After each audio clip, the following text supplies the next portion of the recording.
আমরা সবে এখন সুলতানগঞ্জ থেকে মাত্র ওই 9-10 কিলোমিটার মতন পায়ে হেঁটে পৌঁছেছি।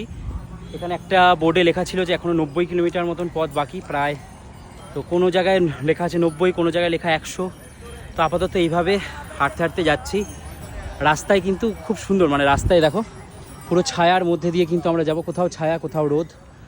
তবে কষ্ট হবে, এই যে খালি পায়ে হাঁটার যে ব্যাপারটা না, অভ্যাস তো নেই, কষ্ট হচ্ছে। তবে আশা করছি জয় করব, একটু সময় লাগবে। আর দিনে টার্গেট রাখছি 40 কিলোমিটার হাঁটার।